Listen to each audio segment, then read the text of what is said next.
ফিরে এলাম। আমরা শুরু করছি বাংলা বলছে। আমরা আরো একবার ফিরে যাব দিল্লিতে, যেখানে এই মুহূর্তে দিল্লিতে বিজেপির সদর দফতর থেকে বক্তব্য রাখছেন প্রধানমন্ত্রী নরেন্দ্র মোদী। इन आपदा वालों ने झुग्गी वालों को घर देने से रोका। इन आपदा वालों ने आयुष्मान भारत योजना का लाभ भी दिल्ली के लोगों को मिलने नहीं दिया। अब दिल्ली के लोगों ने साफ संदेश दिया है, गवर्नेंस। और साथियों, दिल्ली ने देखा है पहले का जमाना, गवर्नेंस ये नौटंकी का मंच नहीं है। गवर्नेंस ये प्रचार का मंच नहीं है। गवर्नेंस ये प्रपंच का मंच नहीं है। अब जनता ने स्थिर और डबल इंजन की सरकार को चुना। हम पूरी गंभीरता से धरातल पर रहकर काम करेंगे। हम दिल्ली के लोगों की सेवा में दिन रात एक कर देने वाले लोग।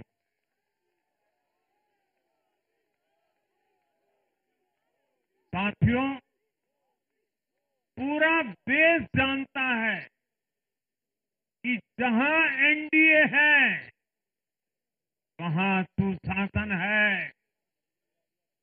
विकास है, विश्वास है। एनडीए का हर कैंडिडेट, हर जनप्रतिनिधि लोगों के हित में काम करता है। देश में एनडीए को जहां भी जनादेश मिला है, हमने उस राज्य को विकास की नई ऊंचाई पर पहुंचाया है। और इसलिए भाजपा को लगातार जीत मिल रही है। लोग हमारी सरकारों को दूसरी बार, तीसरी बार चुन रहे हैं। उत्तराखंड, हरियाणा, उत्तर प्रदेश, एमपी में, गुजरात, गोवा, महाराष्ट्र, बिहार में, असम, अरुणाचल, मणिपुर में, हर राज्य में हमें दोबारा सत्ता मिली है। साथियों, यहां दिल्ली के बगल में यूपी है। एक जमाने में उत्तर प्रदेश की कानून व्यवस्था कितनी बड़ी चुनौती थी और सबसे बड़ा चैलेंज नारी शक्ति के लिए होता था। यूपी में दिमागी बुखार का कहर बरसता था, लेकिन हमने इसका अंत करने के लिए संकल्पबद्ध होकर काम किया। आप याद करिए, महाराष्ट्र में हर साल सूखे के कारण हमारे अन्नदाताओं पर कितना बड़ा संकट आता था, लेकिन हमारी सरकार आने के बाद हमने जल युक्त शिविर जैसे अभियान चलाकर किसानों तक पानी पहुंचाया। हरियाणा में किसी को बिना खर्ची, बिना पर्ची के सरकारी नौकरी नहीं मिलती थी, लेकिन आज बीजेपी ने वहां सुशासन का नया मॉडल स्थापित कर रही है। पूर्वोत्तर में हमारी सरकारों ने वहां के लोगों को विकास की नई धारा से जोड़ा है। एक जमाना था जब गुजरात में पानी का इतना बड़ा संकट था, खेती किसानी मुश्किल थी, लेकिन आज वही गुजरात एग्रीकल्चर पावर हाउस बनकर उभरा है। आप याद करिए, नीतीश जी के पहले बिहार किस हालत में था। बिहार में नीतीश जी को अवसर मिला, बदलाव भी तभी आया जब एनडीए की सरकार आई। ऐसे ही आंध्र प्रदेश में चंद्रबाबू नायडू गारू ने अपना ट्रैक रिकॉर्ड साबित किया है। ये सारे उदाहरण बताते हैं कि एनडीए यानी विकास की गारंटी। एनडीए यानी सुशासन की गारंटी। साथियों, सुशासन का लाभ गरीब को भी होता है और मिडिल क्लास को भी होता है। इस बार दिल्ली में गरीब, झुग्गी में रहने वाले मेरे भाई बहन, हमारे मिडिल क्लास ने भाजपा को जबरदस्त समर्थन दिया है। चाहे कोई भी प्रोफेशन हो, हर वर्ग के बहुत सारे प्रोफेशनल्स हमारी पार्टी में काम कर रहे हैं। और इसका सबसे बड़ा कारण यह है कि हमारी पार्टी ने हमेशा मिडिल क्लास को अपनी प्राथमिकता पर रखा है। यही दिल्ली में हमने सबसे पहले मेट्रो का काम शुरू किया। हमने अन्य शहरों में एयरपोर्ट, मेट्रो और अर्बन डेवलपमेंट के प्रोजेक्ट पर काम किया। हमारी योजनाओं में बहुत ज्यादा फायदा मिडिल क्लास को मिलता है। स्टार्टअप इंडिया जैसे अभियानों के कारण छोटे शहरों के लोग अपने सपनों को पूरा कर रहे हैं। आयुष्मान भारत और जन औषधि केंद्रों के कारण देश के करोड़ों लोगों को अच्छी स्वास्थ्य सुविधाएं मिल रही है। साथियों, देश की नारी शक्ति का आशीर्वाद हमारा सबसे बड़ा रक्षा कवच है।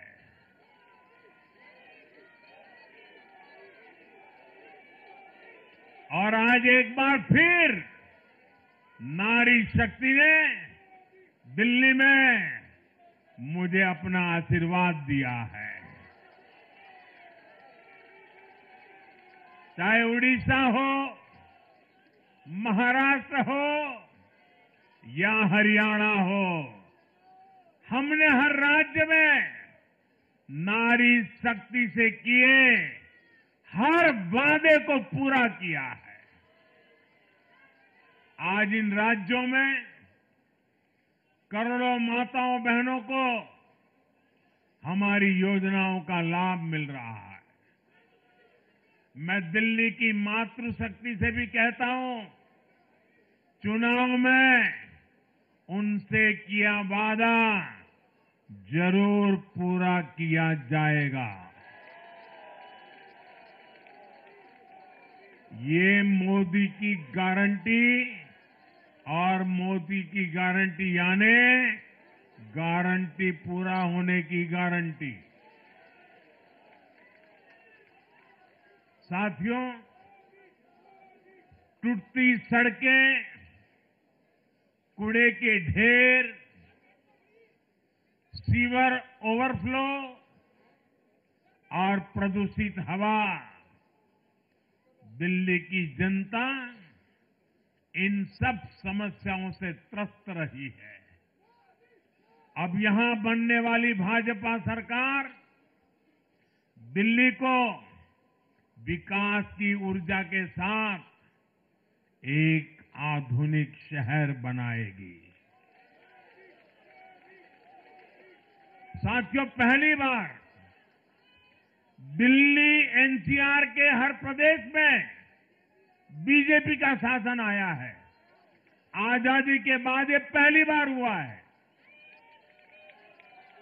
राजस्थान में, यूपी में, हरियाणा में, ऐसे पड़ोस के हर राज्य में भाजपा की सरकारें हैं। ये बहुत ही सुखद संयोग है। जरा इनको नींद आ रही है, तबीयत खराब है, जरा डॉक्टर देख लीजिए। इस कार्यकर्ता को पानी पिला दीजिए, शायद तबीयत ठीक नहीं है, इनको जरा संभालिए। हाँ,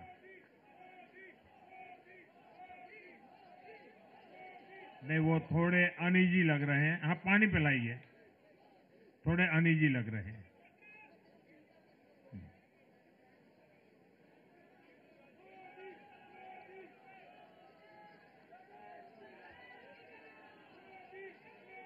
साथियों, इन सभी क्षेत्रों में आजादी के बाद पहली बार एक साथ भाजपा की सरकारें हैं। इस एक संयोग से दिल्ली और पूरे एनसीआर में तरक्की के अनगिनत रास्ते खुलने जा रहे हैं। हमारी कोशिश होगी कि आने वाले समय में इस पूरे क्षेत्र में मोबिलिटी और इंफ्रास्ट्रक्चर पर ढेर सारा काम हो और इस क्षेत्र के नौजवानों को भी तरक्की के नए नए अवसर मिले। साथियों, हम देख रहे हैं आज देश तेजी से शहरीकरण की ओर बढ़ रहा है। पहले के समय की सरकारों ने शहरीकरण को बोझ माना, इसे चुनौती समझा। उन लोगों ने शहरों को सिर्फ पर्सनल वेल्थ कमाने का जरिया बना दिया। लेकिन मेरा मानना है अर्बनाइजेशन एक अपॉर्चुनिटी है। अर्बनाइजेशन गरीबों को, वंचितों को सशक्त करने का भी एक माध्यम है। दिल्ली भारत का गेटवे है और इसलिए इसे देश का सर्वश्रेष्ठ अर्बन इंफ्रास्ट्रक्चर मिलना ही चाहिए। दिल्ली के लोगों ने हाउसिंग सेक्टर में हमारा काम देखा है। लोगों ने सड़कों के लिए हमारी परफॉर्मेंस देखी है। अब हम दिल्ली वालों की आकांक्षाओं को पूरा करने में पूरी शक्ति से जुट जाएंगे। साथियों, दिल्ली का जनादेश विकास के साथ ही विरासत की समृद्धि के लिए भी है। गंगे च यमुने चैव गोदावरी सरस्वती कावेरी नर्मदे सिंधु, ये भारत का सांस्कृतिक और आध्यात्मिक उद्घोष है। मां यमुना हमारी आस्था का केंद्र है। तभी तो कहते हैं नमो नमस्ते यमुने सदा त्वम भवस्व में मंगल कारणम च। हम लोग हमारा सदा मंगल करने वाली यमुना देवी को नमस्कार करते हैं। लेकिन उसी यमुना जी की इन लोगों ने कैसी दुर्दशा कर दी। दिल्ली का तो अस्तित्व ही मां यमुना जी की गोद में पनपा है। दिल्ली के लोग यमुना जी की इस पीड़ा को देखकर कितना आहत होते रहे हैं, लेकिन दिल्ली की आपदा ने इस आस्था का अपमान किया। दिल्ली की আমরা তখন সরাসরি শুনছিলাম নরেন্দ্র মোদীর ভাষণ। স্বাভাবিকভাবে দিল্লি বিধানসভা নির্বাচনের ফলাফল, তাতে উজ্জীবিত গেরুয়া শিবির, আমরা এই নিয়ে আলোচনায় আসব। ছোট্ট একটা বিরতির পর ফিরে আসছি, দেখতে থাকুন বাংলা বলছে। ক্ষমতা ধরে রাখতে পারলেন না কেজরিওয়াল, শূন্য হাতে কংগ্রেসও। বিজেপির বিরুদ্ধে কংগ্রেসের ভরাডুবির পর ইন্ডিয়া জোটে উদ্বেগ, বিরোধী জোটে নেতৃত্বের রাশ এবার কার হাতে?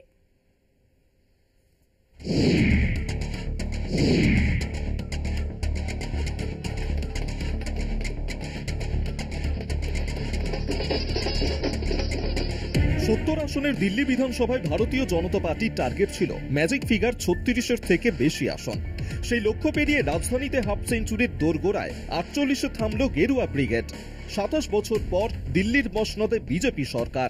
आपके सभी नेताओं ने जो धोखा दिया था दिल्ली की जनता को, ये उसका जवाब दिल्ली के मतदाताओं ने दिया। केजरीवाल ने वादा किया था कि वो भारतीय राजनीति में अमूलचूल सुधार करने आए हैं, लेकिन वो शराब घोटाले में स्वयं अपने आप को लिप्त होकर राष्ट्र के सम्मुख प्रस्तुत कर पाए। অরবিন্দ কেজরিওয়াল, মনীষ সিসোদিয়া, সৌরভ ভরদ্বাজ সহ প্রথম সারির আপের হেভিওয়েট নেতারা হেরে মাঠ ছাড়লেন। কিন্তু কেন দিল্লিতে দুবারের সরকার গড়া আপের অসহায় আত্মসমর্পণ বিজেপির কাছে? সরকারি দুর্নীতির বিরুদ্ধে জোটবদ্ধ আন্দোলনে ভর করে ক্ষমতার মসনদে পৌঁছেছিল অরবিন্দ কেজরিওয়ালের নেতৃত্বাধীন আম আদমি পার্টি। দিল্লিতে পরপর দুই বিধানসভা নির্বাচনে বিরোধীদের ঝাড়ু দিয়ে সাফ করে দেয় আপ। তারপর সেই দুর্নীতি কাঁটা গলায় বিঁধেই আপের অপমৃত্যুর রাজধানীতে। शराब के बाद क्यों आ गई? पैसा, धन और दौलत इसमें बह गया। মদ কেলেঙ্কারিতে গ্রেফতার হন তৎকালীন মুখ্যমন্ত্রী অরবিন্দ কেজরিওয়াল ও উপমুখ্যমন্ত্রী মনীষ সিসোদিয়া। শীর্ষ নেতৃত্বের গ্রেফতারিতে দিল্লির বুকে টালমাটাল হয়ে পড়ে আপ শিবির। এখানেই প্রশ্ন তুলেছেন অনেকে, জেলে গিয়েও মসনদ দখলের লড়াই জিতে ফের ঝাড়খণ্ডের মুখ্যমন্ত্রী হয়েছেন হেমন্ত সোরেন। বিজেপির বিরুদ্ধে এজেন্সি লেলিয়ে বৃহত্তর ষড়যন্ত্রের অভিযোগ তোলে ঝাড়খণ্ড মুক্তি মোর্চা ও আম আদমি পার্টি। কিন্তু আপের পালে সে হাওয়া টানতে পারলেন না কেজরি। इस जीत के लिए बहुत बहुत बधाई देता हूं और मैं उम्मीद करता हूं कि जिस उम्मीद के साथ और जिस आशा के साथ लोगों ने उनको बहुमत दिया है, वो उन सभी उम्मीदों और आशाओं पे पूरा उतरेंगे। আপের দগদগে ক্ষতে প্রলেপ শুধু অতিশী মারলে না, কালকাজি কেন্দ্র থেকে জিতলেন আপের বিদায়ী মুখ্যমন্ত্রী। मैं अपनी सीट जीती हूँ, लेकिन ये जीत का समय नहीं है, ये जंग का समय ही है। जंग जारी रहेगी भारतीय जनता पार्टी के खिलाफ, उनकी तानाशाही और उनकी गुंडागर्दी के खिलाफ। লোকসভায় একক সংখ্যাগরিষ্ঠতা না পাওয়া বিজেপিকে কোণঠাসা করার চেষ্টা ছিল সব পক্ষ। কিন্তু 24-এর নির্বাচনের পর হরিয়ানা, মহারাষ্ট্র ও দিল্লি তিন বিধানসভাতেই বিরোধীদের শুয়ে দিয়েছে ভারতীয় জনতা পার্টি। ধারাবাহিক সাফল্যে দলের ভাবমূর্তি ও মনোবল ফিরিয়ে আনল গেরুয়া বাহিনী। জয়ের পর দিল্লিবাসীকে ধন্যবাদ ও কৃতজ্ঞতা জানিয়েছেন প্রধানমন্ত্রী নরেন্দ্র মোদী। সোশ্যাল মিডিয়ায় তিনি লিখেছেন, এই জয় বিকাশ ও সুশাসনের জয়। ঐতিহাসিক জয়ের জন্য দিল্লির সকল ভাই বোনকে আমার অভিনন্দন। দিল্লির সামগ্রিক উন্নয়ন ও বাসিন্দাদের জীবন উন্নত করতে আমরা চেষ্টার কোনো ত্রুটি রাখব না।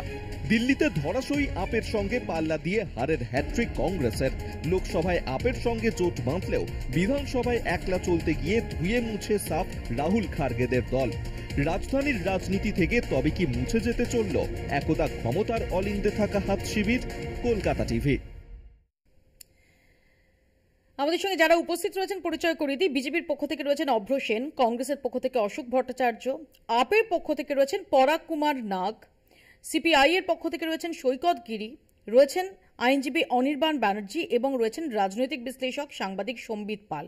আমি প্রথমে অশোকদাকে দিয়েই শুরু করি। অশোকদা, আমি আপের প্রসঙ্গে পরে আসব, কিন্তু শতাব্দী প্রাচীন কংগ্রেস দল শূন্য। দেখুন, এটা তো অস্বীকার করার লাভ নেই যে খুব এই ফলাফল হতাশাজনক আমাদের কাছে। আমরা যা এক্সপেক্ট করেছিলাম তা আমরা পারিনি। 2020-তেও যা রেজাল্ট ছিল এবারও তাই রেজাল্ট হয়েছে, কিন্তু সেটা আসন সংখ্যার ভিত্তিতে। কিন্তু আমাদের ভোটের যে শতাংশের হার, সেই শতাংশের হার বেড়েছে এবং সেটাই এই নির্বাচনের ডিসাইডিং ফ্যাক্টর। এখন সারা দেশে একটা আলোচনা, একটা ন্যারেটিভ তৈরি করার চেষ্টা হচ্ছে যে কংগ্রেস এই কেন যে বললেন ডিসাইডিং ফ্যাক্টর, এতে তো গ্লোরি নেই, কারণ বারবার এই যে বিধানসভা লোকসভা নির্বাচনে আমরা দেখেছিলাম যে বিজেপিকে নির্দিষ্টভাবে 240-এ আটকে রাখতে সক্ষম হয়েছিল INDIA জোট, কিন্তু তারপর কি হলো? তারপর আমরা হরিয়ানা থেকে শুরু করে মহারাষ্ট্র থেকে শুরু করে দিল্লিতে কি দেখছি? এখানে তো কংগ্রেসের যে কংগ্রেসের বিরুদ্ধে বারবার যে দাদাগিরির অভিযোগ ওঠে, কংগ্রেসের বিরুদ্ধে বারবার যে দম্ভের অভিযোগ ওঠে, সেটা আরেকবার এস্টাবলিশ না, আমি একটা কথা একদম এই কথাটাতে আসছিলাম মৌপিয়া, যে কংগ্রেস তো কোনো NGO না, কিংবা ভারত সেবাশ্রম সংঘ কিংবা রামকৃষ্ণ মিশন খুলে রাখেনি। কংগ্রেস একটা রাজনৈতিক দল। সে রাজনৈতিক দল দিল্লিতে দীর্ঘদিন শাসন ক্ষমতায় ছিল এবং প্রত্যেকটা মানে আসনে সে লড়াই করবে, এটা খুব মানে প্রত্যাশিত একটা ব্যাপার। কিন্তু সবথেকে বড় কথা যে আজকে যারা এই কথাটা বলছেন তারা সেদিনকে কোথায় ছিলেন যখন আপ গোয়াতে লড়তে গিয়েছিল, আপ মহারাষ্ট্রে লড়তে গিয়েছিল, আপ হরিয়ানাতে লড়তে গিয়েছিল? একটা কথা তো আজকে বলতে মানে কোথাও অসুবিধা নেই, আপ ক্ষমতায় এসেছে দিল্লিতে এবং আপ ক্ষমতায় এসেছিল পাঞ্জাবে। এই দুটো রাজ্যে আপ কোথাও বিজেপিকে ক্ষমতাচ্যুত করে ক্ষমতায় আসেনি। দিল্লিতে ক্ষমতাচ্যুত করেছিল কংগ্রেসকে এবং পাঞ্জাবে ক্ষমতাচ্যুত করেছিল হচ্ছে কংগ্রেসকে। সুতরাং আজকে দাঁড়িয়ে এই কথাগুলো বলার কোনো মানে নেই। আমি পরাগ বাবুর কাছে আসবো এক সেকেন্ড। পরাগ বাবু, প্রথমত হচ্ছে যে কংগ্রেসকে পরাস্ত করে এসেছিল আপ, নাম যেটা একটু আগে অশোকদা বলছেন। দ্বিতীয়ত যে দুর্নীতি অস্ত্রকে হাতিয়ার করে অরবিন্দ কেজরিওয়ালের গোটা রাজনৈতিক উত্থানটা, আপ নামে একটা রাজনৈতিক দল তার উদয় ভারতের রাজনীতির মঞ্চে, সেই দুর্নীতির অস্ত্রই তো বুমেরাং হয়ে গেল। না, এটা বুমেরাং হিসেবে আপনি ধরছেন ঠিকই, কিন্তু এটা তো বুমেরাং নয়। দেখুন, জনাদেশ যেটা আমরা জানি, জনগণের রায় হচ্ছে শেষ কথা বলে। তো আমরা আমাদের কাজ বিগত দুটো টার্মে যেভাবে করার ছিল আমরা করে এসেছি এবং সেই রিপোর্ট কার্ড নিয়ে আমরা জনগণের কাছে গিয়েছিলাম। জনতার রিপোর্ট কার্ডে তো আপনারা 22। না, রিপোর্ট কার্ডে দেখুন আমাদের কাজ তো হয়নি আপনি বলতে পারবেন না, কাজ তো যথেষ্টই হয়েছে। বরঞ্চ বলতে পারেন যে আমাদের বিগত সরকার যারা যেসব কাজগুলো করে যেতে পারেনি, ধরুন আমাদের শিক্ষাক্ষেত্রে আমি যদি ধরি, শিক্ষাক্ষেত্রে তারা বিগত 15 বছরে যে পরিমাণ স্কুল কলেজের ব্যবস্থা বা তৈরি করে দিয়েছে তার থেকে তার থেকে বেশি করেছি। তাহলে হারলেন কেন? এগুলো আপনাকে যেটাই শুরুতে বললাম, দেখুন জনতার আদেশ, জনতার রায় আমাদের মাথা পেতে নিতে হবে। এখানে শুনুন, এগুলো তো আমাদের এখন পর্যালোচনা, সবই যদি ভালো করেন, সবই যদি দুর্দান্ত করেন এবং দুর্নীতির অভিযোগ যদি মিথ্যে হয়, দারুণ সমস্ত কিছু করেন যা আগে 15 বছর শিলা দীক্ষিতের সরকার করেনি, আজকে দাঁড়িয়ে হারলেন কেন? অতীত দেখতে হবে না, আজকে হারলেন কেন? দেখুন, এগুলো তো পর্যালোচনা করার জন্য আজকে সবে আমরা এই রেজাল্ট বেরিয়েছে, আমরা নিশ্চয়ই পরবর্তীকালে আমরা এগুলো দেখবো। আমি দুটো সিটের অঙ্ক বলবো, ঠিকই যে পলিটিক্স সবটা পাটিগণিত নয়, ডেফিনেটলি তাতে একটা রসায়নও থাকে, আবার একই সঙ্গে যে অঙ্ক গাণিতিক যে সংখ্যা, সেই সংখ্যাটাকেও একদম ইগনোর করা যায় না। আমার কথাটা শুনুন না, শেষ করতে দিন। এত অধৈর্য হলে কি করে হবে? জানি আজকে একটু ফ্রাস্ট্রেশন আপনার বেশি থাকতে পারে, কিন্তু একটু তো ধৈর্য ধরতে হবে না? ঠিক আছে, বলুন। আমি অরবিন্দ কেজরিওয়াল, মনীষ সিসোদিয়া, এই যে দুটো কেন্দ্রে এরা পরাস্ত হয়েছেন, সেখানে যদি আপনি দেখেন তাহলে দেখা যাবে যে আপ আর কংগ্রেসের ভোটটা যদি নিখাত পাটিগণিতের নিয়মে যদি সেই ভোটটা যদি ভাগ না হতো, তাহলে অন্তত অঙ্ক বলছে যে সেখানে এরকম ভাবে অরবিন্দ কেজরিওয়াল বা মনীষ সিসোদিয়া হারতে নাও পারতেন, অর্থাৎ বিজেপির বিরুদ্ধে যে ক্যান্ডিডেট তিনি হারতে নাও পারতেন, যে প্রধান প্রতিপক্ষ। আপনি ঠিকই দেখেছেন। আমি ঠিকই দেখি। হ্যাঁ, এবার আমরাও সেটাও দেখছিলাম যে আমাদের যতটুকু এখনো পর্যন্ত পরিসংখ্যান এসছে তাতে দেখবেন আমাদের কিন্তু জনাদেশ কিছু কমেনি বলতে এখানে সামান্য একটু ডিফারেন্স হয়েছে 2.2%, যেখানে আপ আমাদের 43.6% পেয়েছে এবং বিজেপি সেখানে 45.8%। আপনি খুব ভালো করে জানেন যে আমাদের যে নির্বাচনী রাজনীতির যে সিস্টেমটা রয়েছে সেখানে ভোট পার্সেন্টেজের থেকে অনেক বেশি ম্যাটার করে আসন। আপনারা ক্ষমতায় আসছেন না, না সে তো ঠিক আছে, আপনারা বিরোধী আসনে বসবেন। দিল্লির জনতা আপনাদের রিজেক্ট করেছে। পার্সেন্টেজের নিয়ম এখানে খাটে না। পার্সেন্টেজের নিয়ম দিয়ে গ্লোরিফাই করার চেষ্টা, সেটা শুধুমাত্র একটা অরণ্যের রোদন। না না পার্সেন্টেজের এই জন্যই এবং বলতে হবে যে আমাদের সাথে জনাদেশ তো একদম নেই। 1% ভোট, না না জনাদেশ একদম নেই আপনি বলতে পারেন না। 1% ভোট বিরাট ফারাক করে দিতে পারে। আপনি একটা খেলোয়াড় সে খেলছে ক্রিকেটের, আমি বলবো সে 99-তে গিয়ে আউট হয়ে গেল মানে আপনি সেটা সে বাজে প্লেয়ার তা তো নয়। 99-তে আউট হতেই পারে। আপনি ক্রিকেট খেলতে আসেননি? না না ক্রিকেট আমি বলছি রাজনীতি করতে এসেছেন। আপনি তাকে তো এই আলোচনাটা আপনার সঙ্গে ইডেন গার্ডেন্সে বসে বা অরুণ জেটলি স্টেডিয়ামে বসে করতে পারতাম। টিম থেকে তাকে বাদ দিয়ে দেবেন। এখন তো রাজনীতি নিয়ে কথা বলছি। হ্যাঁ আমি সেটাই বোঝাবার জন্য আপনাকে এটা উদাহরণ দিলাম। ক্রিকেট হাডুডু কিছু খেলতে আসেননি। এবার কি বুঝবেন এবার কি বুঝবেন যে এই যে বারবার যে এই ভোটটা ভাগ না হতে দেওয়ার প্রয়োজনের উপর যে চর্চাটা চলছে সেটা উপলব্ধি করেছেন। যদি বিজেপিকে আটকাতে হয় নিশ্চয়ই তাহলে আজকে দাঁড়িয়ে বিজেপি যে আবার অক্সিজেনটা পেল। আজকে একটু আগেই দেখছিলাম যে দীনদয়াল উপাধ্যায় মার্গে যে অফিস, সেখানে যখন নরেন্দ্র মোদী ঢুকলেন, মোদী স্লোগান, জেপি নাড্ডা তিনিও এটা মোদীর জয় বলছেন। জাস্ট কয়েক মাস আগে চলে যান 4 জুন, ওখানে দাঁড়িয়েই আমরা দেখেছিলাম যে মোদীকে ছাপিয়ে বিজেপি এবং এনডিএ এসেছিল সামনে। কিন্তু আজকে এই পরপর হরিয়ানা, মহারাষ্ট্র এবং দিল্লির ফলাফল বিজেপিকে আবার তার যে গ্রাফটা সেটাকে আরো ঊর্ধ্বমুখী করে দিল। তার দায় নেবেন না? না দেখুন, দায় নেবার জনগণের কাছে নেব। আমরা যা কিছু জবাব দিই আমরা জনগণের কাছে করব, এবং আমরা এটাও জনগণের রায়টা মাথায় নিয়ে আমরা বলবো আমাদের এবারে যেভাবে দিল্লির প্রত্যেকটা আমাদের কর্মীরা, আমরা যেভাবে এই ধরনের একটা পার্টি যারা যেভাবে গুন্ডাগার্দি করেছে শেষ পর্যন্ত আপনারা দেখেছেন বিভিন্ন মিডিয়াতে, যেভাবে আমাদেরকে বিভিন্ন এজেন্সি দিয়ে নানা রকম ভাবে আটকানোর চেষ্টা করেছে, তার বিরুদ্ধে দাঁড়িয়ে আমরা শুধু একটা পুরো প্রতিবাদ করেছি একটা সিস্টেমের বিরুদ্ধে। আমাদের বিরুদ্ধে এজেন্সি শুধু নয়, এজেন্সি থেকে প্রশাসন থেকে পুলিশ থেকে ইলেকশন কমিশন থেকে বিভিন্ন জায়গা থেকে আমাদেরকে আটকানোর চেষ্টা হয়েছে। তা সত্ত্বেও আমরা সেখানে দাঁড়িয়ে আমরা এককভাবে চেষ্টা করেছি, তারপরে এই ফলাফল এসছে। আমরা এটা নিয়ে নিশ্চয়ই পর্যালোচনা করব এবং এর থেকে বার করবো যে কোথায় আমাদের এই পরে ভুল হয়েছে। আপনি কি স্বীকার করতে রাজি হচ্ছেন না যে এই দুর্নীতি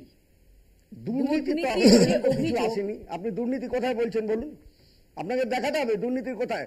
এখনো পর্যন্ত কোনোভাবে আসেনি দুর্নীতি, শুধু দুর্নীতির কথা হয়েছে, দুর্নীতির কোনো প্রমাণ এখনো আসেনি।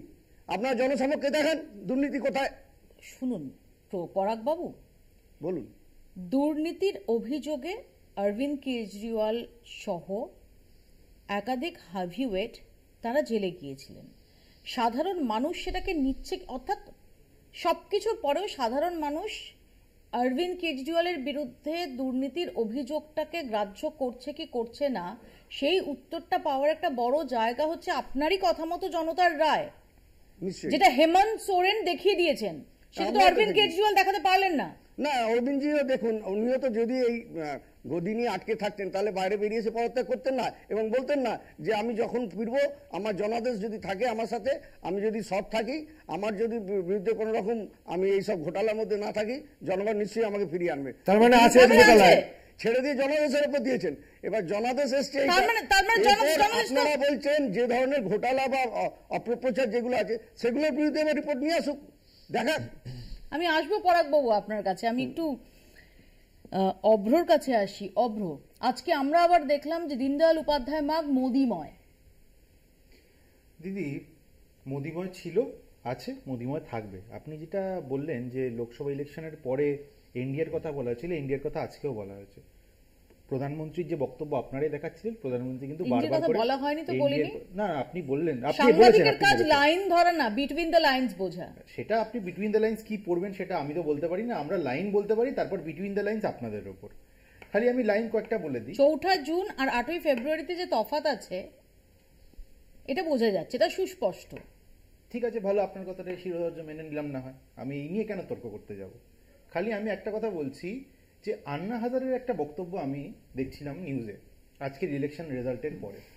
উনি বলছেন উনি ডিসহার্টেন্ড উইথ এই অরবিন্দ কেজরিওয়াল। বলছে একটা মানুষ যে করাপশনের বিরুদ্ধে একসময় নাকি লড়াই করত, সে মদ বিক্রি করার পলিসি এই স্ক্যামে জেল খেটেছে এবং তার কতটা অধঃপতন, তাকে নিয়ে আর কথাই বলতে চাইছেন না আন্না হাজারে। এই হচ্ছে আপের ফেস। আপ বলবেন অনেকক্ষণ বলেছেন, এবার শুনুন একটু। পরাগবাবু একটু ওয়েট করুন, এক এক করে। পরাগবাবু একটু ওয়েট করুন, বলবেন। অধৈর্য হওয়ার কিছু নেই, এখনো 5 বছর আছে, ক্রিকেট নিয়ে কথা বলছি না, এই আর্কাইভটা তো আমরা রেখে দেবো। আচ্ছা ঠিক আছে, হ্যাঁ এক সেকেন্ড পরাগবাবু, বিরত করছি। পরাগবাবু থামতে বললে থামতে হবে। অভ্র ওনাকে কিছু বলুন।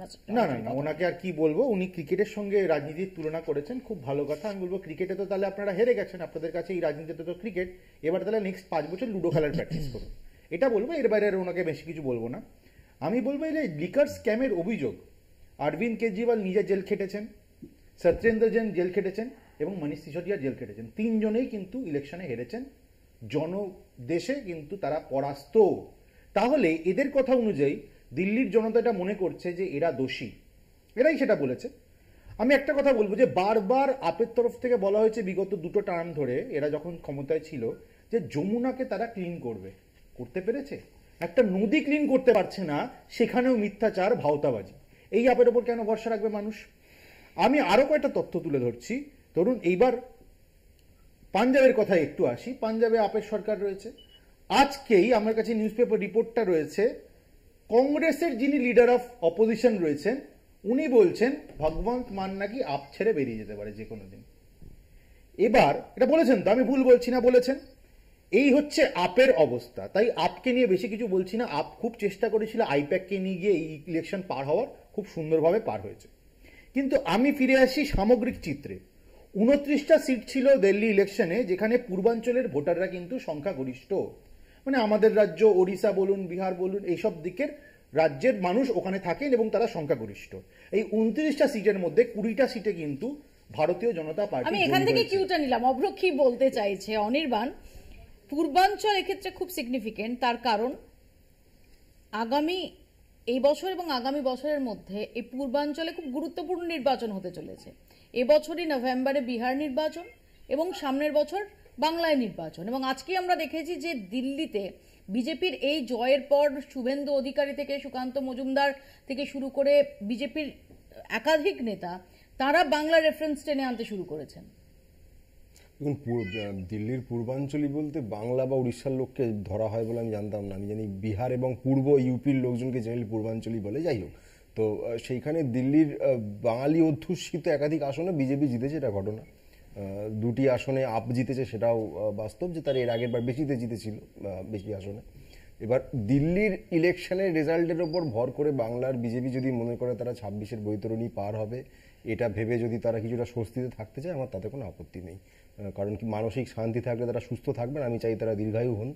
সেই শান্তি তারা 2026-এ যতদিন না রেজাল্ট বেরোচ্ছে।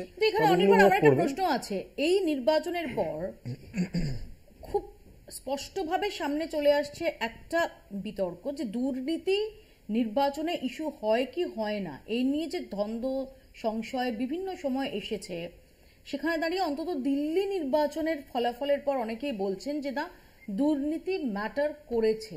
এবং যদি আমরা দেখি যে 2026-এ বিরোধীদের তোলা যে সমস্ত ইস্যুগুলোকে সবচেয়ে বেশি করে তৃণমূলকে কাউন্টার করতে হবে, তার মধ্যে অন্যতম দুর্নীতি। দেখুন, এখানে দিল্লির নির্বাচনের ক্ষেত্রে দুর্নীতি একটা ফ্যাক্টর হয়েছে। সেই দুর্নীতিটা আপনারা যে লিকার স্ক্যাম বলছেন, সেটা যতটা হয়েছে তার থেকে বেশি 2020 সালে যারা ভোট দিয়েছিলেন তাদের 39,000 জন 2025 সালের ভোটার ভোট দিতে পারেননি, কারণ তাদের নামটা বাদ পড়ে গেছে। এই বাদ পড়া এবং নতুন ভোটার অ্যাড করা, এই নিয়ে আম আদমি পার্টি নির্বাচনের আগে কিন্তু অভিযোগ তুলেছিল। একই ধরনের অভিযোগ মহারাষ্ট্রের ক্ষেত্রে গতকাল কংগ্রেস, শিবসেনা এবং এনসিপি মিলে সাংবাদিক সম্মেলন করে প্রায় 40 লক্ষ ভোটারের এরকম নাম ভুয়ো ভোটার, এই সংক্রান্ত অভিযোগ কিন্তু তারা জানিয়েছেন। 6 মাস ধরেই জানাচ্ছেন মোটামুটি, 4 মাস ধরেই জানাচ্ছেন মোটামুটি যে মহারাষ্ট্রের ভোটের ক্ষেত্রে এটা হয়েছে। অতএব এই ভোটার লিস্টের ক্ষেত্রে যে ভুয়ো ভোটার অ্যাড করা বা প্রপার ভোটার যারা হতে পারে আম আদমি পার্টির ভোটার ছিল তাদের নাম বাদ দেওয়া, এইটাও কিন্তু বিজেপির রণকৌশলের অংশ। এবং সেইটাকে সাকসেসফুলি কমব্যাট করতে কাকে হতো? এটা আপকেই বুথ লেভেলে করতে হতো, সেটা কিন্তু তারা পারেনি।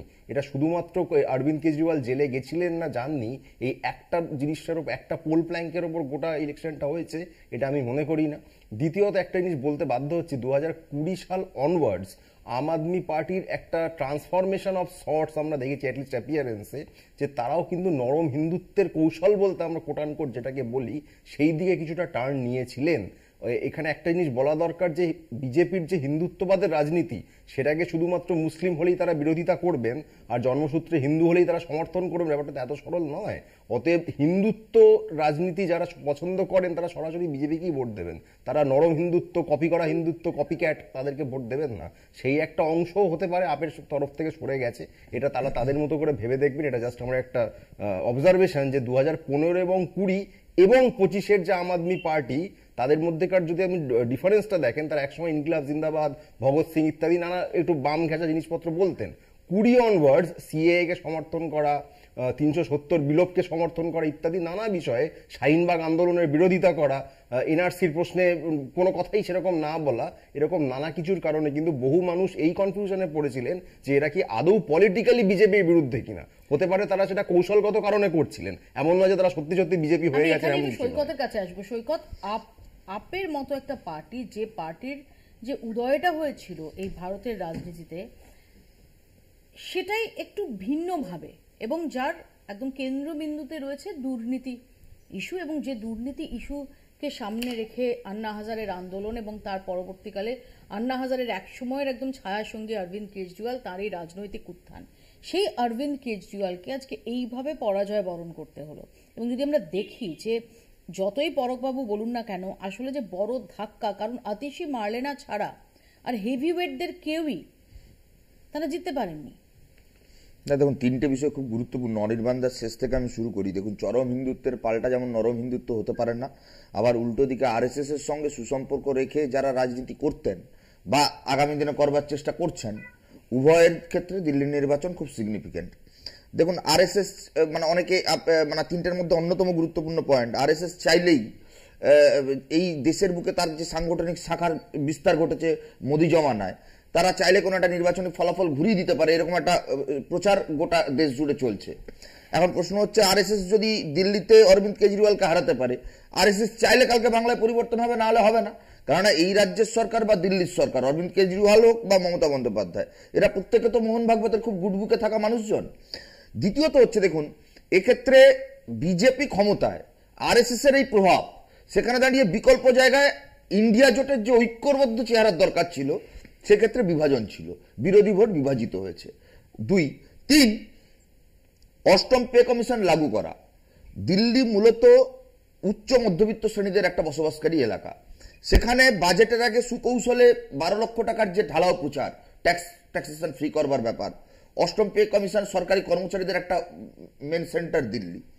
আর তার থেকেও গুরুত্বপূর্ণ যেটা বিষয়, অনেক ক্ষেত্রে তো বলে, দেখুন আমরাও তো বলি, আমরা বামপন্থীরা তো বলি, এই রাজ্যে মমতা বন্দ্যোপাধ্যায়, অভিষেক বন্দ্যোপাধ্যায় ধরা পড়েন না, তার কারণ তারা আরএসএস এর গুডবুকে থাকেন। অনেকে এই কথাও বলেন, হেমন্ত সোরেন জেতেন, লড়াইটা লড়েন বুকচি দিয়ে। অনেকে বলেন যে অরবিন্দ কেজরিওয়াল জেলের বাইরে বেরিয়ে আসেন, 7-0-তে বারবার হারেন লোকসভায়, বিধানসভা হয়ে যেত। এবারে কাজ ফুরিয়েছে, কাজের সময় কাজী কাজ পুরো কিষেনজি, সেটা শুধু বাংলায় হয় না, গোটা দেশে হয়। আমি এক লাইন শুধু শেষ করছি, এক লাইন। দেখুন, রাজনীতির সম্ভাবনার দিক, উড়িষ্যায় যে শিক্ষা পেয়েছে বিজেডি, দিল্লিতে যে শিক্ষা পাচ্ছে আম আদমি পার্টি, আগামী দিনে গোটা দেশে যে কটা বিজেপি বিরোধী রাজ্য আছে, তারা যদি এখন থেকে বিজেপি বিরোধিতায় সৎ না হয়, তাহলে তাদেরকেও আগামী দিনে দিল্লি নির্বাচন শিক্ষা দেবে। পশ্চিমবঙ্গ নাম ধরেই বলে দিলাম। আমি সম্বিতের কাছে আসি। সম্বিত, যেভাবে আপকে পরাস্ত করে বিজেপি 27 বছর পর দিল্লির ক্ষমতায় দখল করলো, সেটাকে তুমি কিভাবে অ্যানালিসিস করবে? সেটা মূল কারণ হচ্ছে যে অরবিন্দ কেজরিওয়ালের যে ইমেজ অরবিন্দ কেজরিওয়াল নিজে তৈরি করেছিলেন, সেইটাকে তিনি নিজেই ভেঙেছেন গত কয়েক বছর ধরে। আমরা যে আম আদমিকে আমরা চিনতাম বা দেখেছি, যে আম আদমির ওপরে দিল্লির মানুষ এত ভরসা রেখেছে, সেই সাধারণ মানুষ হিসেবে পরিচিত অরবিন্দ কেজরিওয়াল আর সাধারণ মানুষ ছিলেন না। সেই মাফলার পরা, কাস্তে কাস্তে ছোট গাড়িতে করে অফিসে যাওয়া ইত্যাদি ইত্যাদি, সেই অরবিন্দ কেজরিওয়াল ছিলেন না, সেটা স্বীকার করে নিতে হবে। বিতর্ক থেকে শুরু করে এক্স্যাক্টলি। তো সেই যে দুর্নীতির কথা হচ্ছে, আবগারি দুর্নীতির কথা হয়েছে, শীর্ষমহল তৈরির কথা হয়েছে ইত্যাদি ইত্যাদি, সেটা আমি ধরে নিলাম যে তিনি নির্দোষ, তিনি কিছুই করেননি, তিনি যে বাড়ি তৈরি করেছিলেন অত বিলাসবহুল বাড়ি নয় ইত্যাদি ইত্যাদি। কিন্তু তিনি যেভাবে এর মোকাবিলা করেছেন সেটাও অরবিন্দ কেজরিওয়াল সুলভ রাজনীতি নয়। তিনি নবার ইডির সামন সেটাকে অ্যাভয়েড করেছেন, তারপরে কোর্টে গেছেন। তিনি এটাকে রাজনৈতিকভাবে মোকাবিলা করেননি। তিনি যখন জেলে গেছেন তিনি তখন জেলে থেকেও মুখ্যমন্ত্রীর পদ ধরে রেখেছেন। সেখানে দিল্লির উন্নয়ন যে স্বাভাবিকভাবে হওয়ার কথা সেটা হয়নি। অরবিন্দ কেজরিওয়ালের অনেক রকমের প্রতিকূলতা ছিল, এই নিয়ে কোনো সন্দেহ নেই। দিল্লিতে একটা কেন্দ্র বিরোধী সরকার চালানো খুবই ডিফিকাল্ট। আপনার হাতে পুলিশ নেই, আপনি ব্যুরোক্র্যাটদের সামলাতে ট্রান্সফার করতে পারবেন না সহজে, লেফটেন্যান্ট গভর্নরের সাথে যুদ্ধ হবে আপনার, সেখানে আপনি কাজ করতে পারবেন না, সেন্ট্রাল গভর্নমেন্ট থেকে টাকা ঠিকঠাক পাবেন না, ইত্যাদি ইত্যাদি অনেক রকমের প্রতিকূলতা ছিল, যে প্রতিকূলতা খানিকটা মমতা বন্দ্যোপাধ্যায় পশ্চিমবঙ্গে ফেস করেন। সেখানেও রাজ্যপালের সাথে সংঘাত হয়, ইত্যাদি ইত্যাদি অনেক কিছু হয়। কিন্তু অরবিন্দ কেজরিওয়াল এটাকে কোনোভাবেই রাজনৈতিকভাবে মোকাবিলা করতে পারেননি। তার ইমেজ যে ধাক্কা খেয়েছে সেইটাকে আর রিকভার করতে পারেননি। উল্টো দিকে বিজেপি খুব সুচারুভাবে তাদের অর্গানাইজেশন যে মেশিনারি সেইটাকে কাজে লাগিয়েছে। তারা এটা দেখিয়েছে যে আমরা যদি 50-55% মতো ভোট পেতে পারি লোকসভাতে, তাহলে বিধানসভাতে আমরা কেন পাবো না। এবং তাদের সবসময় আপনি দেখবেন 30-33। আমার এখানে তোমার কাছে একটু প্রশ্ন সম্বিত, যেহেতু আমরা দেখতে পাচ্ছি যে দিল্লি নির্বাচনের ফলাফলের পর বিজেপি শিবির যেভাবে উজ্জীবিত এবং রাজ্য বিজেপির তাবর নেতাদের তরফ থেকে যেভাবে বাংলার রেফারেন্স ইতিমধ্যেই টানা শুরু হয়ে গেছে, এবং সেখানে তো নিঃসন্দেহে তারা যেটা মাথায় রাখছেন এক হচ্ছে যে এই অরবিন্দ কেজরিওয়ালের সরকার তাদের যে ফ্রিবিজ, তাদের যে এই অনুদান সর্বস্ব একটা প্রশাসনিক সিস্টেমের কথা বারবার উঠে এসেছে রাজনৈতিক মহলে। দুই হচ্ছে দুর্নীতি। এই দুটোরই সাধারণভাবে এই দুটোর সঙ্গে বাংলার একটা যোগসূত্র স্থাপনের তারা চেষ্টা করছে। কিন্তু সত্যি কি এতটা সহজ দিল্লির প্রেক্ষাপট আর বাংলার প্রেক্ষাপট সত্যি কি আদতে মেলে বা কাছাকাছি আসে? না, মেলে না এই কারণেই যে হ্যাঁ, ফ্রিবিজে সত্যি নির্বাচন জেতা যায় না, সেটা অরবিন্দ কেজরিওয়াল নিজেই প্রমাণ করে দিলেন। দুর্নীতি একটা ইস্যু হতে পারে, তাতে একজনের ইমেজ খারাপ হতে পারে, সেটাও অরবিন্দ কেজরিওয়ালের সরকার দেখিয়েছে।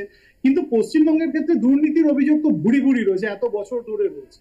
কিন্তু সেটা এখনো পর্যন্ত মমতা বন্দ্যোপাধ্যায়ের বাড়িতে গিয়ে পৌঁছতে পারেনি। মমতা বন্দ্যোপাধ্যায়কে অ্যারেস্ট করে নিয়ে যাওয়া হচ্ছে, এই ন্যারেটিভটা বিজেপি কিন্তু এখনো পশ্চিমবঙ্গে তৈরি করে উঠতে পারেনি। এবং মমতা বন্দ্যোপাধ্যায় যা করছেন সেটা রাজনৈতিকভাবে মোকাবিলা করার চেষ্টা করছেন। তিনি যে ফ্রিবিজ দিয়েছেন তার বিপরীতে এখনো পর্যন্ত ক্রেডিবল একটা কোনো এই ধরনের দান-ধ্যানের রাজনীতি করার মতো কোনো ন্যারেটিভ বিরোধীরা তৈরি করতে পারেনি। তার থেকেও বড় কথা, আপনাকে সংগঠনের কথাও ভাবতে হবে, যে দিল্লিতে যেভাবে সংগঠনকে চাঙ্গা করা হয়েছে, সেখানে যেভাবে কাজ করা হয়েছে, এবং কাজ করা অনেক সহজ। এবং এটা মনে রাখতে হবে যে এই সংগঠন দিল্লিতে কিন্তু লোকসভা নির্বাচন জেতায় প্রতি বছর 3টে পরপর নির্বাচনে 7-7টা লোকসভা আসনে কিন্তু বিজেপি জিতেছে। তো আপনাকে সংগঠনও দেখতে হবে। কাজেই শুধুমাত্র এটা দেখলেই হবে না যে আচ্ছা ওখানে দুর্নীতি ইস্যু হয়েছে, ওখানে ফ্রিবিজ কাজে দেয়নি বলে বা পশ্চিমবঙ্গেও তা হবে তা নয়। পশ্চিমবঙ্গের কিছু মিল থাকলেও পরিস্থিতি অনেক আলাদা। এবং এখানে আলোচনায় ফিরবো। আপ ক্ষমতা হারিয়েছে দিল্লির, 27 বছর পর দিল্লি দখল করেছে বিজেপি। দুর্নীতি আন্দোলনে ভর করে ক্ষমতার অলিন্দে বিজেপি, আর সেই দুর্নীতির পাকে ক্ষমতাচ্যুত কেজরিওয়াল। লোকসভার পর 3 রাজ্যের জয় বিজেপির নৈতিক কামব্যাক, অন্যদিকে হাত শিবির ধুয়ে মুছে সাফ। দেখুন,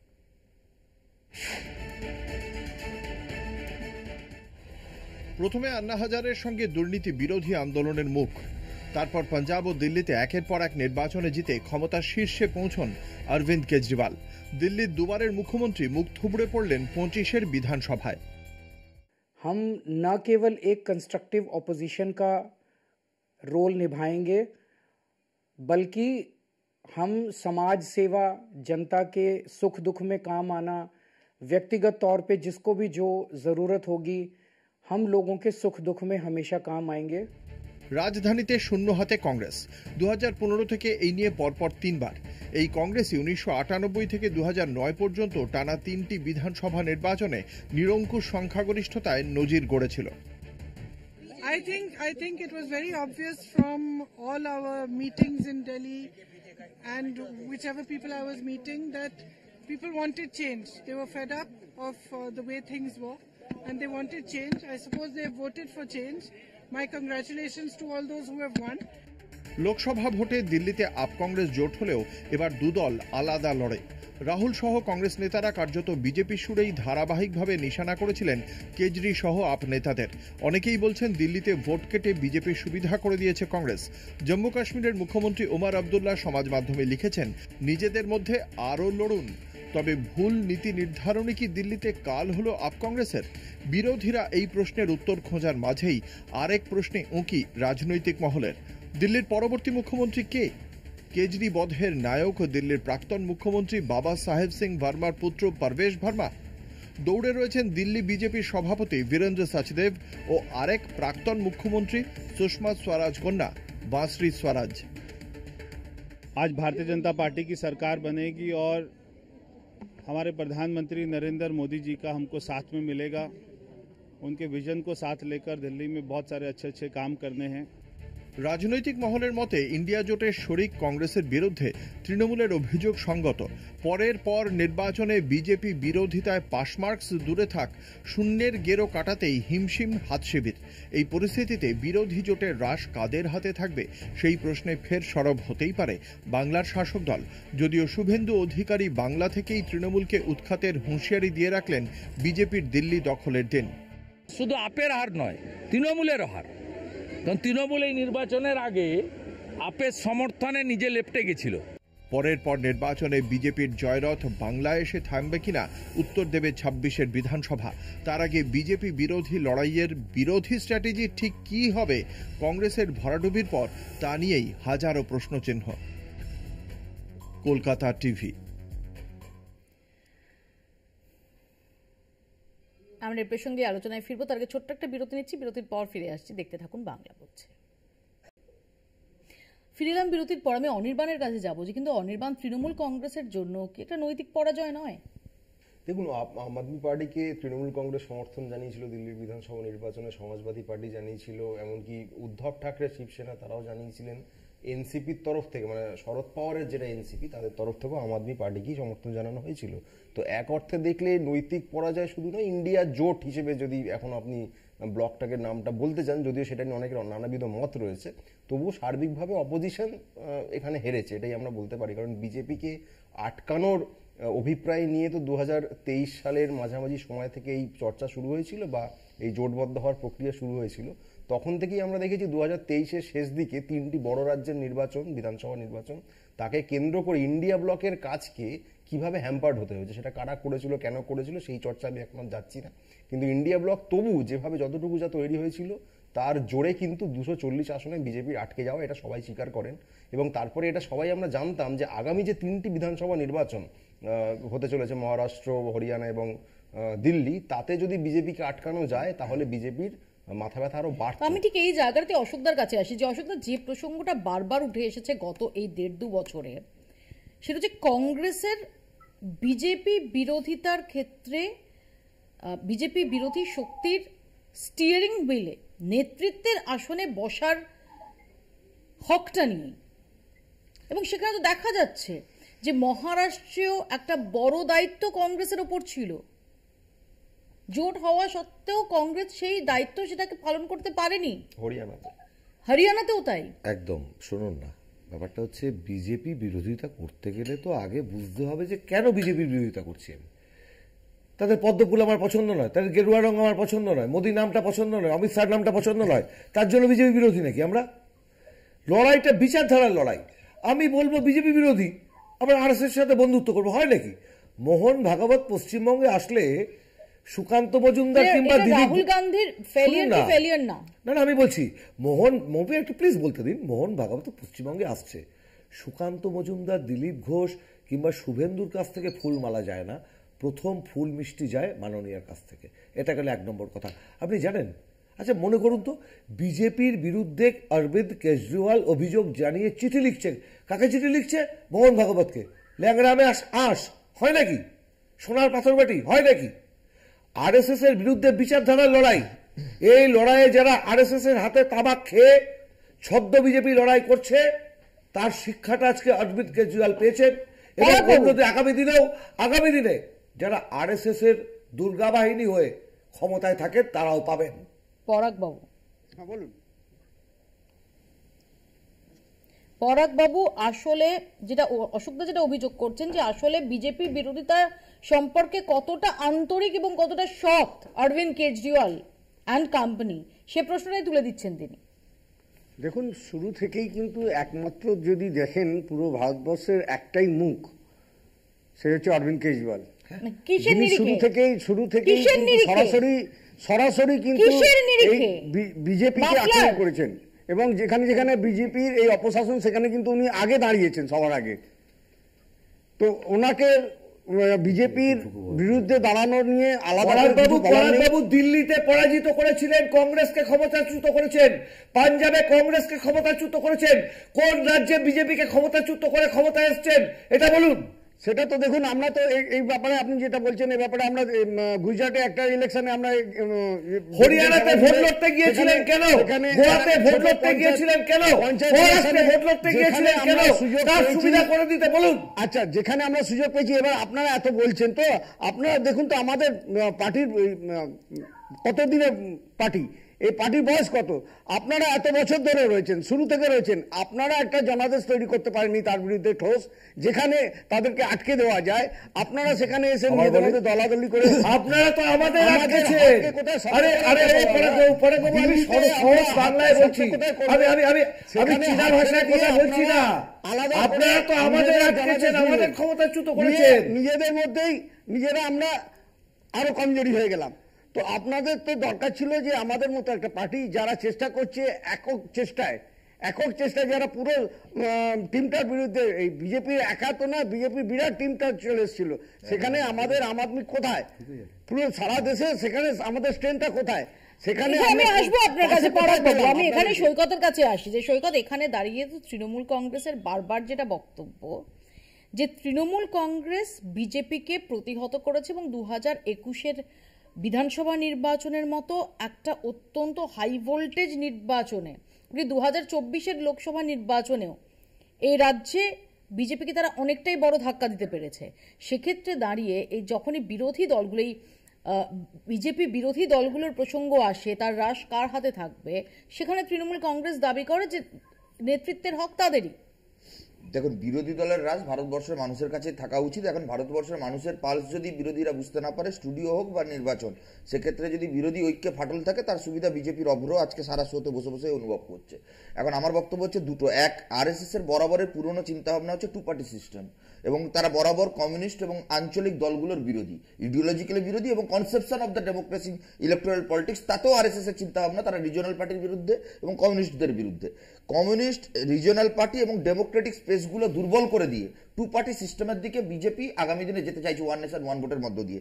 এই যে স্টুডিওর তরজা এবং নির্বাচনী তরজা, এই তরজাতে লাভ হচ্ছে বিজেপির। মমতা বন্দ্যোপাধ্যায়কে আমরা 21 সালে ধন্যবাদ জানিয়েছিলাম যে আপনি অন্তত এই পশ্চিমবাংলায় সাম্প্রদায়িক শক্তি বিজেপিকে রুখে দিয়েছেন। কিন্তু আগামী দিনে মমতা বন্দ্যোপাধ্যায় অরবিন্দ কেজরিওয়ালের মতন যে ভূমিকা প্লে করছেন, তাতে আগামী দিনে পশ্চিমবাংলার জন্য ভয়ঙ্কর বিপদ অপেক্ষা করছে।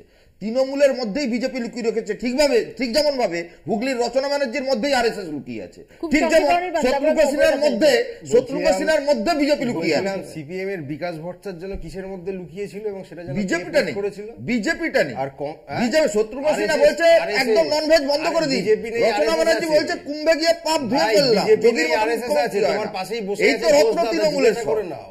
সিপিএম এর মধ্যে আরএসএস এর স্লিপার সেলটা কে এবং বিকাশ কমিউনিস্টদের মধ্যে আরএসএস এর লোক থাকে না, আরএসএস এর পাশে বসে সংখ্যাগুলো তিনি মহাকুম্ভে স্থান করতে দিতে পারবেন না। কে বলেছে দিতে পারেন না?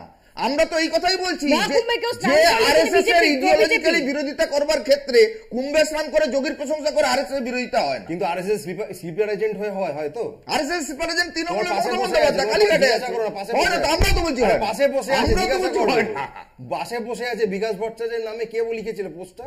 ওই কারণে তো অনির্বাণদা বললাম এই স্টুডিওর আলোচনাগুলো অভ্রদের শক্তিশালী করে। ভাই পাশে বসে আছে তৃণমূল কংগ্রেসকে দুর্বল করবে, কংগ্রেস আমরা বলছি আমাদেরকে আপনারা ঐক্যবদ্ধ হন বিজেপিকে।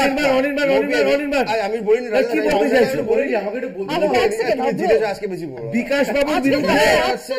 বিকাশ বাবুর বিরুদ্ধে আমি লিখেছি, সেটা বিকাশ ভট্টাচার্যের স্ট্যান্ড নিয়ে লিখেছি, সেটা সামগ্রিকভাবে ভারতের কমিউনিস্ট পার্টি মার্ক্সবাদী স্ট্যান্ড নিয়ে নয়।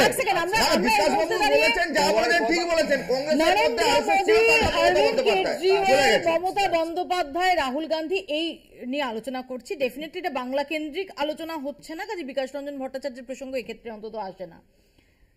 কিন্তু আমরা যদি দেখি, আমরা গত কয়েক বছরে আমরা এটা খুব স্পষ্টভাবে দেখেছি যে ভোটের যে প্যাটার্নটা, ভারতের মানুষ তারা খুব ভেবেচিন্তে ভোটিংটা করেন এবং বিধানসভা এবং লোকসভা নির্বাচনে ঠিক কোথায় কাকে ভোট দিতে হবে এবং কোন কোন ফ্যাক্টরের উপর নির্ভর করে সেখানে তারা ঠিক জায়গাটাতে ডিফারেন্সিয়েটটা করেন। এটা আমরা সাম্প্রতিক অতীতে একাধিকবার দেখেছি।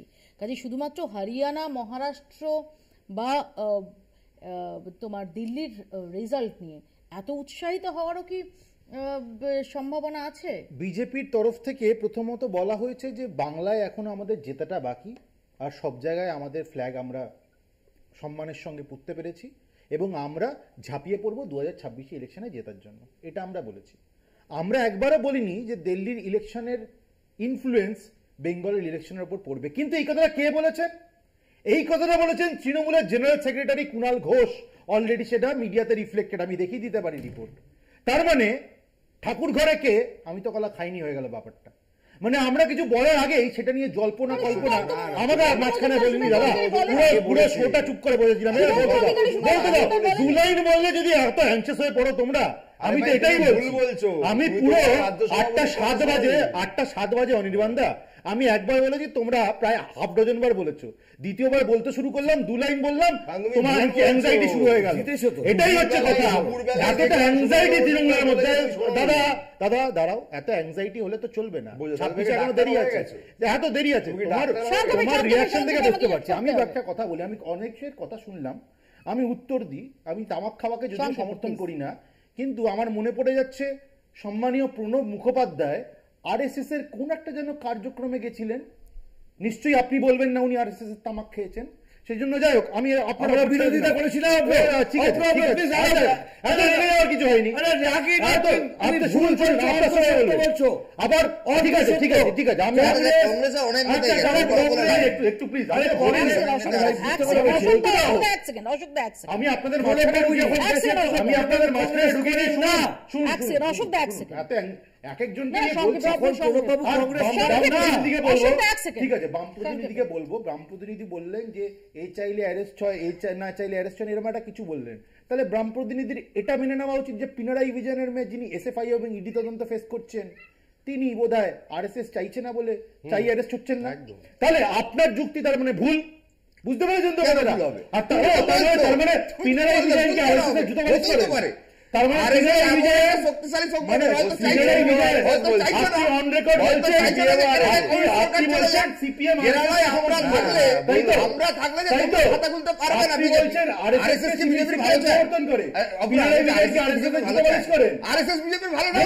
বলুন না, এটা স্বীকার যান। ও ভাই, তুমি কি সিপিআইএম এর ভালো চাও?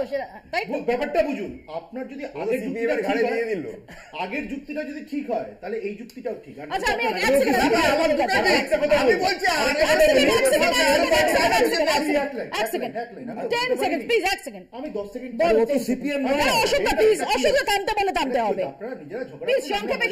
সংক্ষেপে একটা বাম প্রতিনিধি একটা কথা বললেন যে 2 party system, multi party system. আমি ওসবে ঢুকছি না, আমি খালি দিল্লি ইলেকশনের রেজাল্টটা বলছি। 4টে বাম দল, অল ইন্ডিয়া ফরওয়ার্ড ব্লকের ভোট পার্সেন্টেজ 0, মানে 0 মানে 0। সিপিআই এর হচ্ছে 0.01, সিপিআইএম 0.01, সিপিআইএম এর 0.01। এখানে সাম্যবাদ আছে। মানুষ যদি আপনাদের না চায়, সেই দায় আরএসএস বিজেপি।